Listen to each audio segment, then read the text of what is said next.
Are we getting some clarity on the only real mystery facing the Boston Celtics this season? We'll talk about it right now on the Locked On Celtics podcast.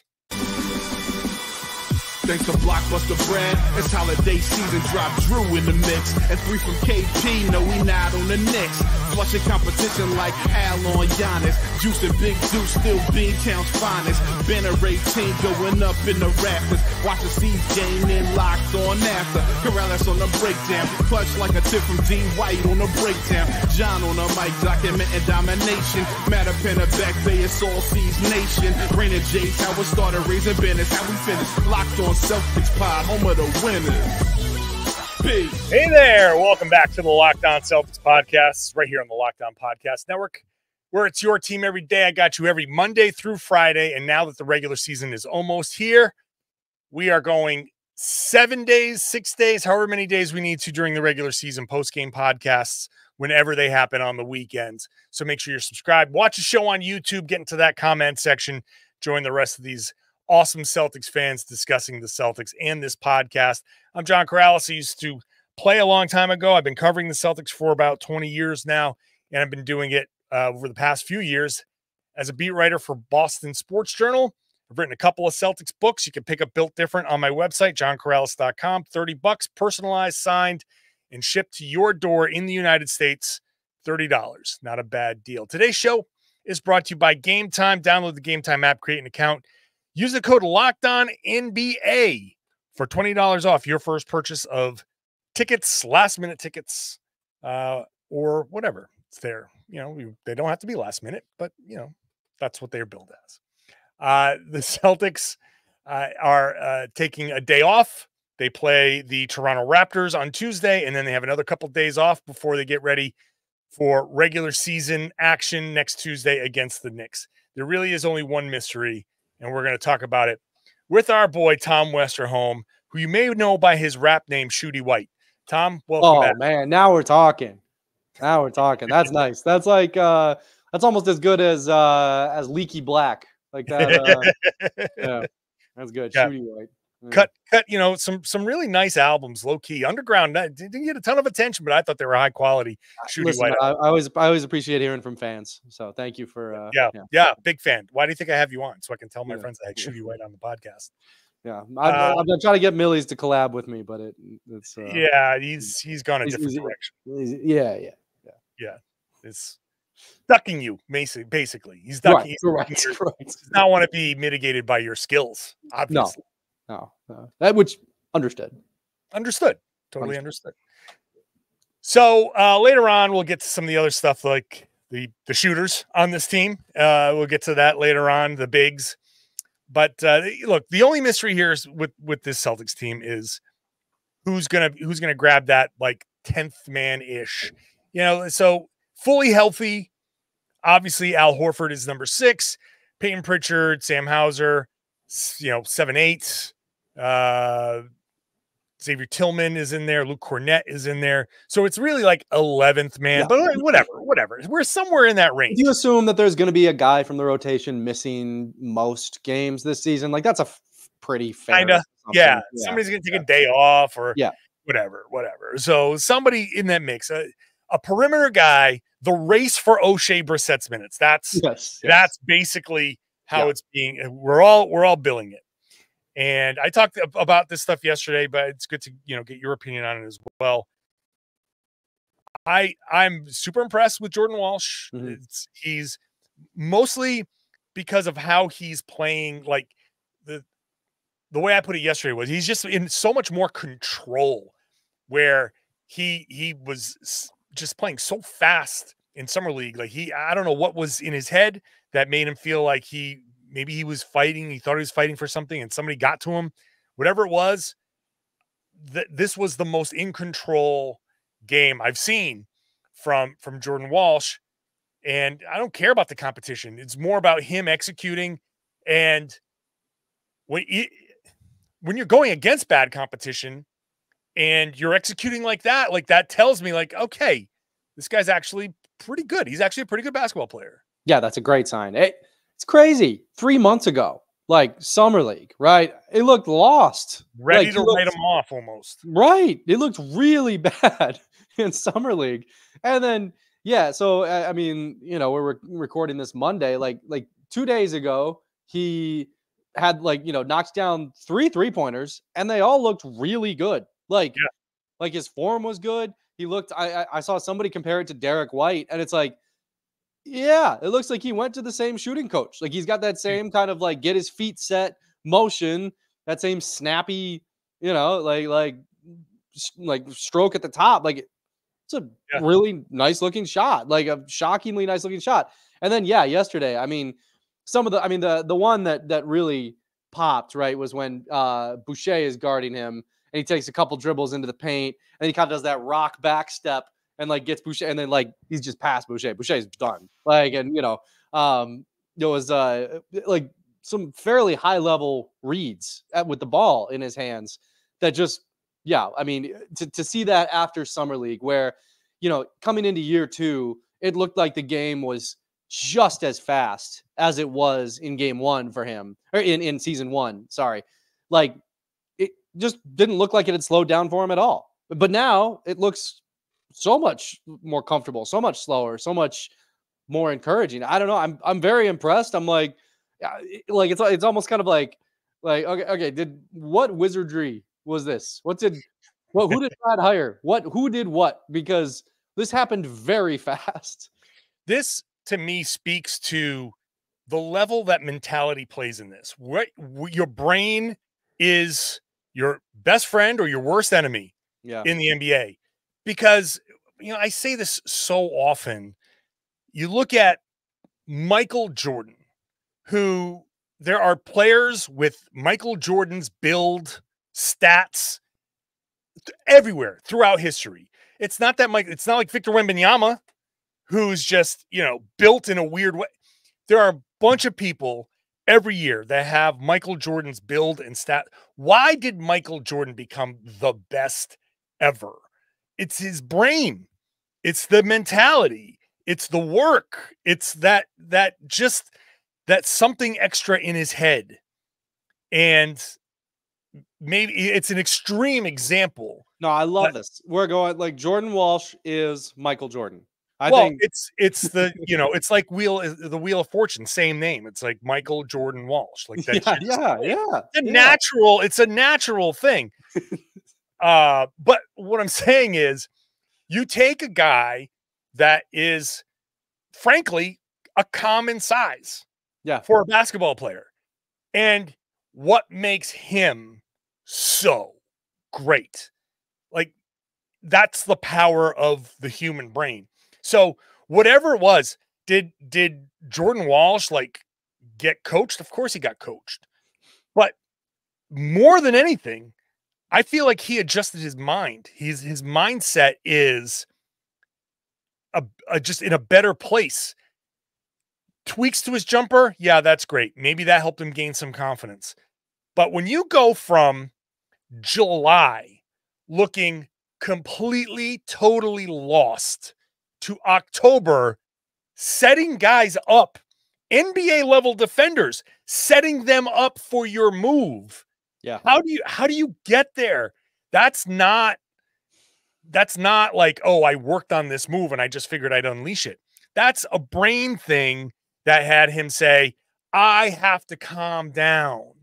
And when I calm down, I play under control. And when I play under control, man, I can actually do a few things. Yeah. So I don't know. That's where whatever wizardry happened, that's where it happened. Somebody talked to him. He talked to somebody. Somehow he got to that place and it's really working for him. Yeah. I tweeted this the other night, and like, I don't know this to be the case, but it does, like, when you're watching all these guys just hoop uncontrollably, like, right, these bench guys, it's just like Peyton Pritchard looks like a superstar out there. Sam Hauser's making 3 after 3 after 3, a little off yesterday, but whatever. Like, Walsh is playing great. It's like, okay, are these guys like really super benefiting from playing against guys like Drew Holiday and Derrick White in practice? Yeah. Like, because like I would that would make more sense to me, right? If it's like if Jordan Walsh is like, okay, I just spent 2 weeks straight getting my pocket picked by Drew Holiday, and now I got Boucher on me. Like, yeah, I can throw in the rock step layup. Like, sure, okay, then it's like, okay, now I'm starting to like make heads or tails of this. But apart from that, yeah, it's impressive stuff, and I mean it speaks to his potential because I mean, yeah, if he can be something like, obviously they're not going to play the Raptors aren't a very good team. They're not going to play them every night. Like they're not going to play a banged up version of them every night. But like, if he can be like useful in that way, that's pretty big. Yeah, that's pretty big. All right, we'll continue this. We'll get into the Lonnie Walker and what do we do with Jaden Springer? And is this all an overreaction? We'll do all of that in just a second. Yes, it is an overreaction.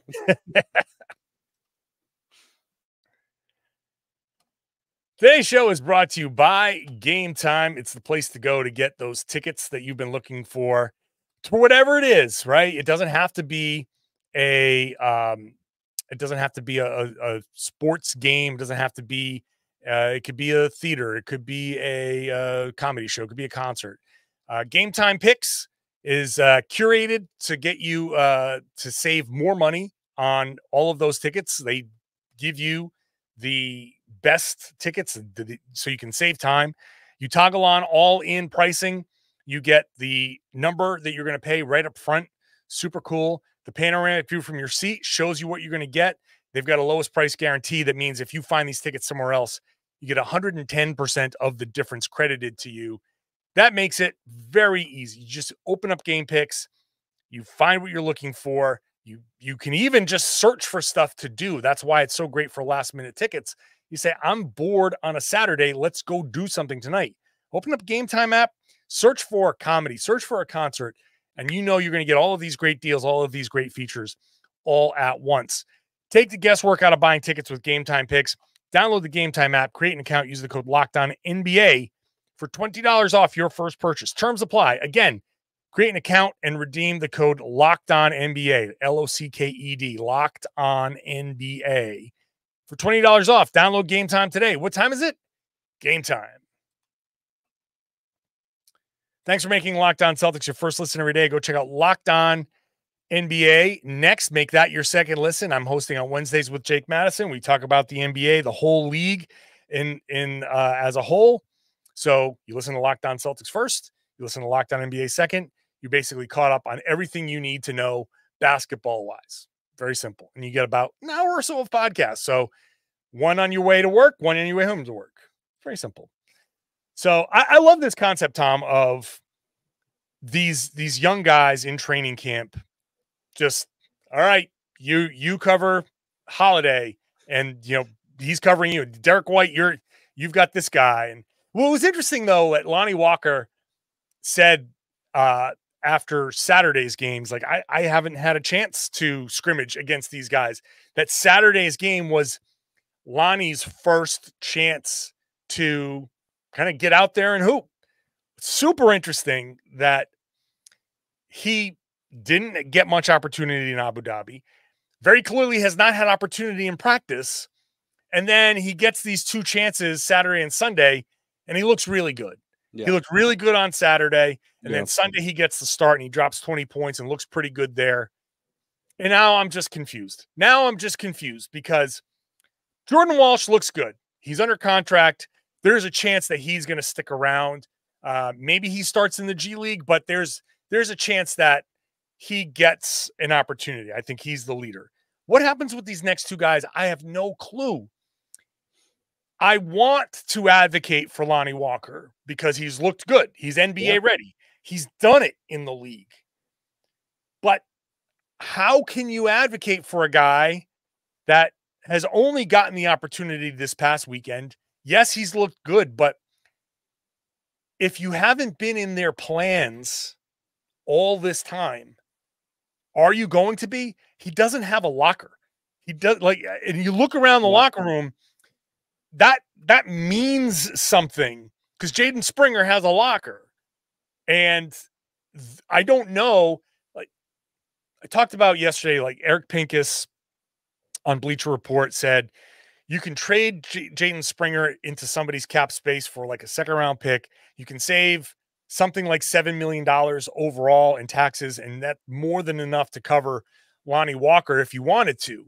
And I'm like, that makes perfect sense. Yeah. And I'm not going to say that, well, they're going to be like, well, Jaden has a locker, so we can't get rid of him.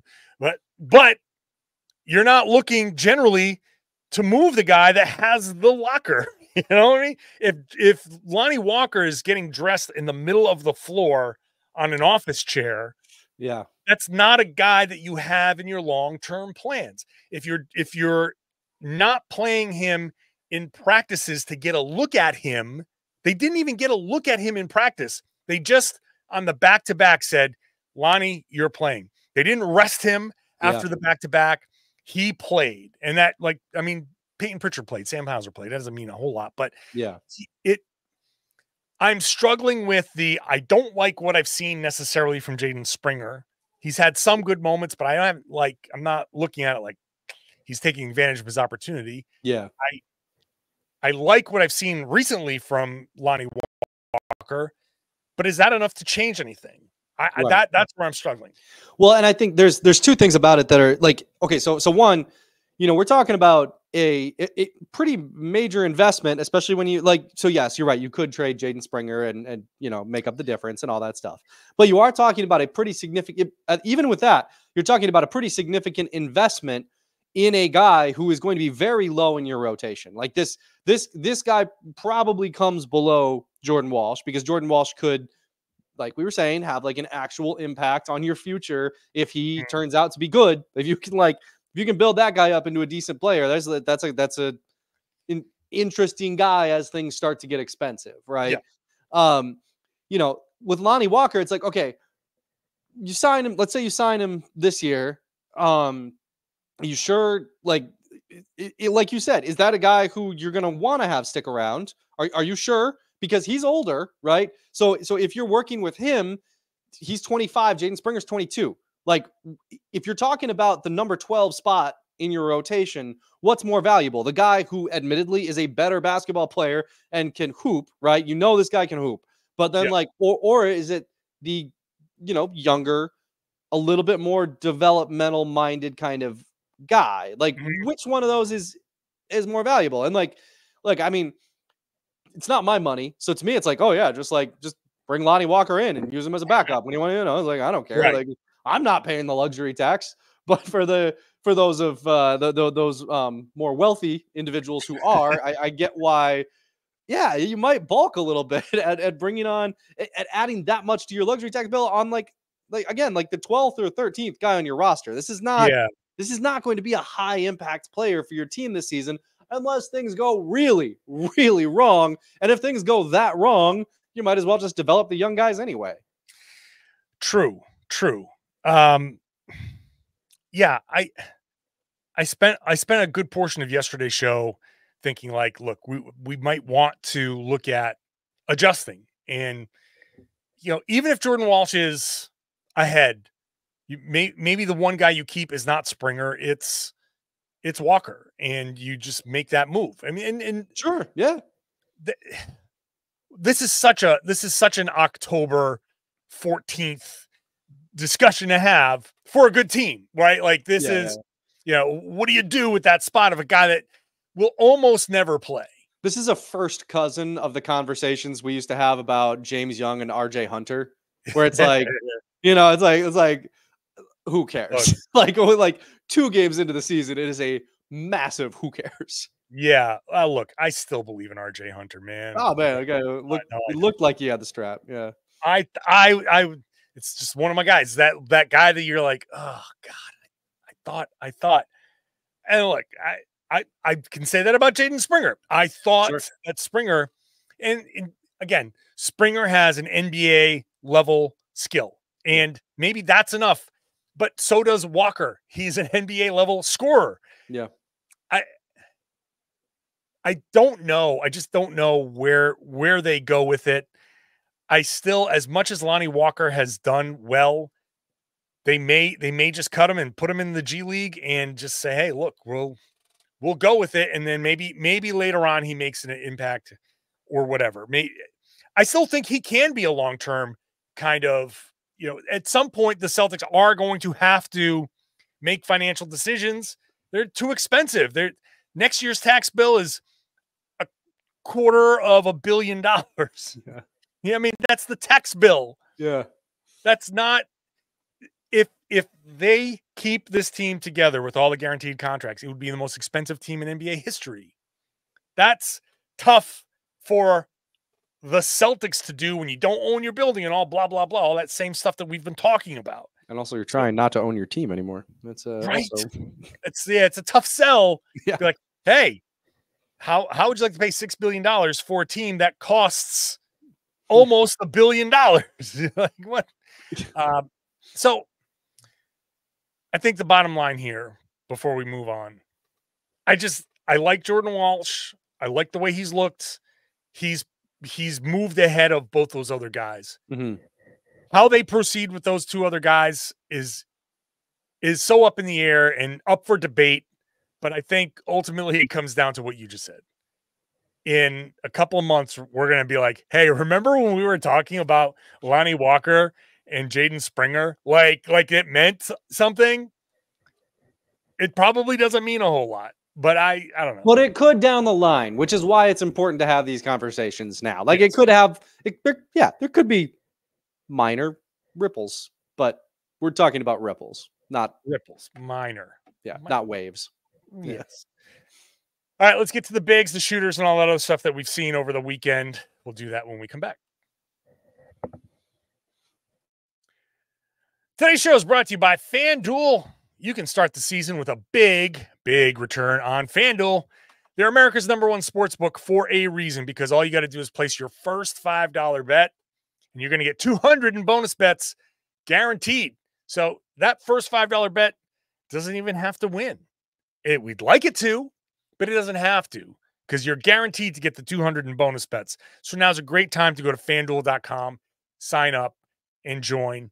Place your first $5 bet. If you want to do it in the middle of a game, you can do that. If you get a hunch in the middle of a game that you're watching, you can go to the same page where you place your bets and check out the latest stats and the play-by-play and all that other stuff. So you can look at it and say, okay, yes, I do believe in my hunch. I'm going to put my $5 down on this. And you'll get your 200 in bonus bets no matter what. Use the tools that they have to set your limits, set your budget. Please use those tools, because betting on a couple of things during a game, if you've got it 20, 30, 40 bucks to spare, good. Set your budget. Gamble responsibly. Have some fun with it. Don't go overboard. It's a fun thing to do if you do it and gamble responsibly. Do that at FanDuel.com. It's America's #1 sportsbook.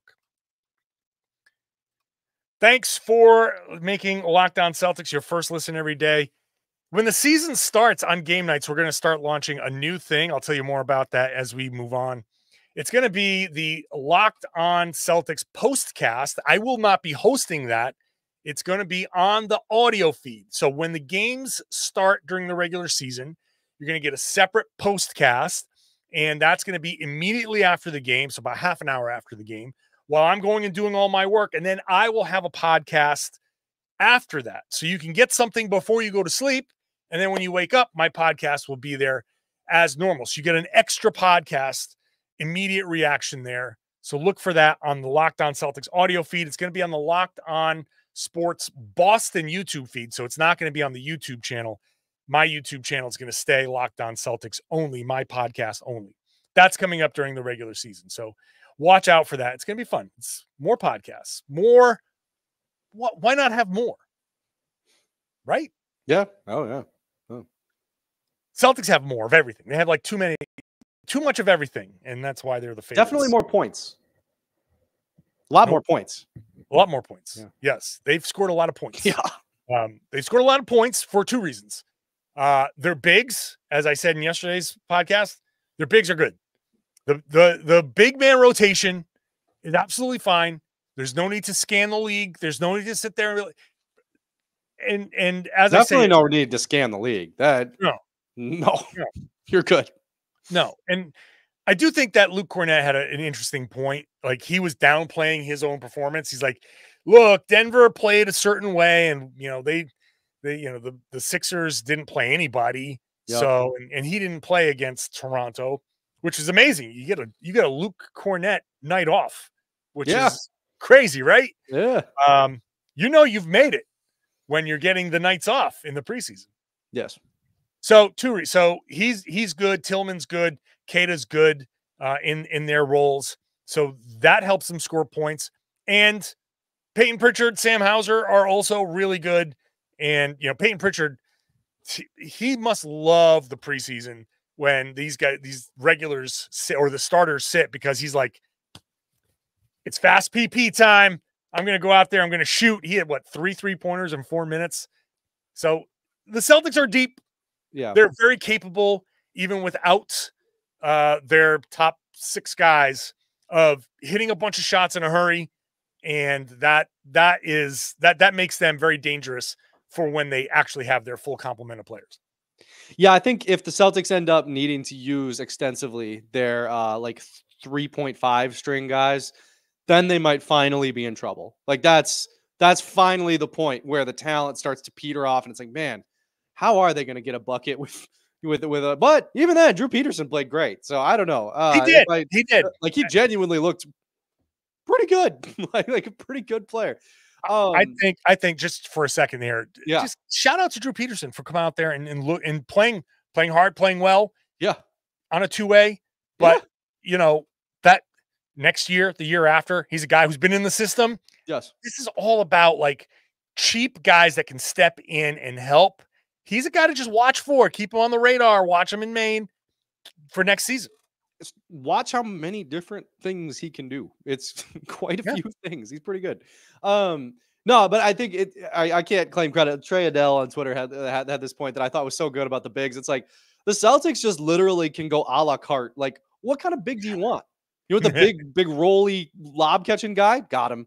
You want the small ball 3-point shooting, like just kind of unreasonably strong guy? Got him.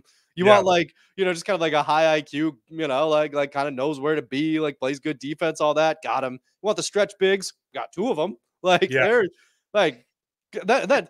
But and I mean, if you take out the stretch one, that's even before you get to the guys who are the actual rotation bigs, the actual really good ones. Like their bench is so loaded with different types of bigs that you can just kind of toss them out there, see how the different iterations look. It's like one of those grids that people share on social media where it's like the $5, $4, $3, $2. They have guys that you could put in each one of those, and you'd be like, no, this is actually, I could use this guy with this guy, and like I can spend my $15 pretty easily if I just get a Cornett and a Tillman for $1 and $2. Like, now I can go with. You could take the starters, spend 14 of your dollars on the starters, and you take your $1 Kata, and it's not that bad. Like, not that bad. That's pretty good. Yeah. So I mean that's hilarious to just watch like the depth that they have there, and then to your point, Pritchard, it's like there's nobody who I've seen in my lifetime who enjoys his job more than when Peyton Pritchard just has the green light. Like that dude is just in heaven when it's like, oh, I get to shoot as much as I want, as much as I want. Oh my gosh! Like, did I say this on this podcast or like with you, or where I was in the elevator coming out the other day with Peyton Pritchard? For people who didn't hear the story, coming down the elevator, every once in a while, a player will get an Uber or something like that and go down the same elevator. And Pritchard was in there, and like, I'm not speaking out of turn sharing the story, but I was just making small talk, three preseason games in 4 nights. He's like, yeah, but I like it though. And he had like a smile on his face. I'm like, yeah, because you're a lunatic. Like, of course you like it. And he just kind of laughed. Like, he understands. Like, yeah, why are we taking a day off? Let's play 3 in a row.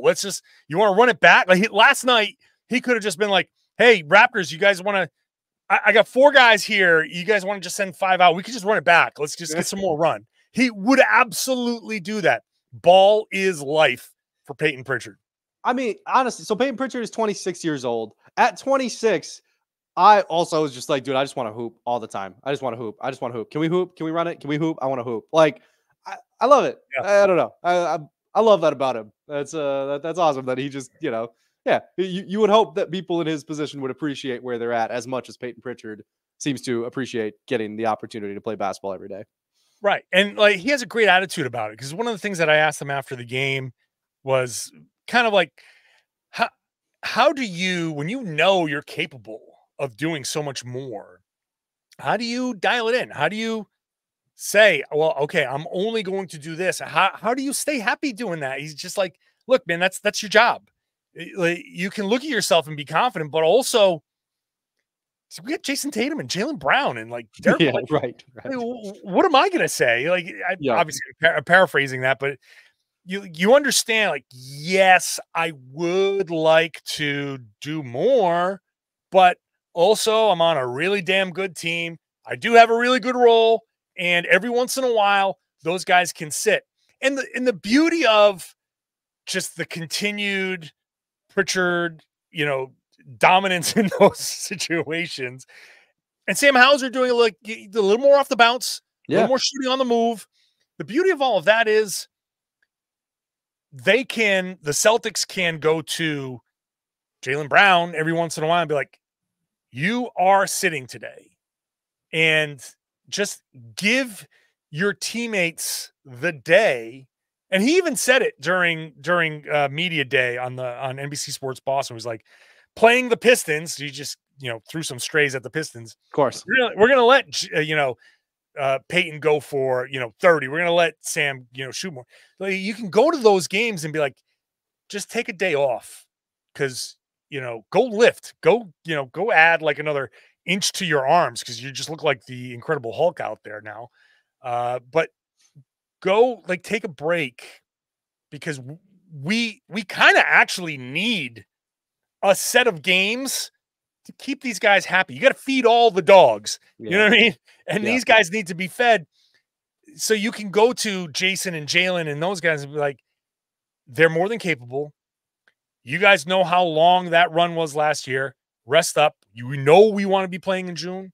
Let these guys eat, and keep them happy. And every once in a while, Peyton gets 20 shots off and can go for a 30-point game. Yeah. Listen, it's great. That's a good setup. It's a great setup, right? It's a good life, man. Hey, look, it's been a great calendar year for Peyton Pritchard. Like, if you go 365 days back, like, it's been a great, like, he got a big contract, he got married, he got a championship. He hit probably, like, it's either the first or the second most iconic shot during a championship run. Like, it's either that one or the Jaylen 3 against the Pacers. You choose. Like, I don't, but it's one of those two. Yeah. I mean, that forever, every time Peyton touches the ball with like 3 seconds left, it's like, yeah, he got a couple of looks actually against the Raptors, and people were like, oh, and even I watching, like, he launched one that was never even close. Yeah. Even as he touched the ball, I'm like, you've got to be, no, not again, because you just expect it now. It's amazing. One time I was playing pickup with some people who weren't really like hoopers necessarily, but they knew that I was. And so when I would take my normal kind of 3-point shots, they'd be like, no way, like, expecting it to go in. And then if I missed it, I just felt so dumb, because it was like, yeah, I don't make all of them. Like, and so, like, I have to imagine that's kind of how Pritchard feels when he's hoisting these half-court shots and everybody's like, oh, like, yeah. I'm gonna make like 15% of these, just like, it's but that's it. Yeah. The best feeling in the world is when you get an open shot, and before you shoot, one of the defenders goes, oh crap. Yeah. Or the shooter as you're trying to shoot. Is like, who's got him? You know what it is. Who's got him? Yeah. Or the ultimate compliment, when somebody, the other team's like best defenders, like, no, I'm switching on to him. Yeah, that's a good one. I'm switching on to him. That's a good one. That's a good one. You guard him then. That's a good one. Yeah. That's a fun one. Yeah. Lots of that going on with Peyton Pritchard on. Yes, I don't want to be the one guarding him. Oh God, he's got to be like the most annoying guy to guard, like in the non-Steph Curry, like, who no one wants to chase, like, but like Pritchard. It's very much like a zombie. Like, he's still going. He's still going. What are we? God, who has him? All right. Well, we'll see. Tuesday night is at Toronto. Theoretically, Al Horford's going to play. Hey, we've been told Al Horford's going to play. It's this one preseason game. So we'll have something new to talk about. So I'll be here after that game to talk about that. We'll get Tom Westerholm to maybe drop a new Shooty White album at some point, but join the show again at some point. Tom, always appreciate you hopping on. Appreciate you, man. And I always appreciate you who is listening, who's watching the show, who's on that YouTube page in the comment section. People love the comment section on Locked On Celtics. It's an actual like fun conversation. People are actually happy to see each other. I want to keep it that way forever. So hop in that comment section, have some fun, discuss the Celtics, discuss what we're talking about here. And then if you're not subscribed, please subscribe. And then I would love it if you just spread the word. Let everybody know that they should be listening to and watching the Locked On Celtics podcast here on the Locked On Podcast Network. It's your team every day.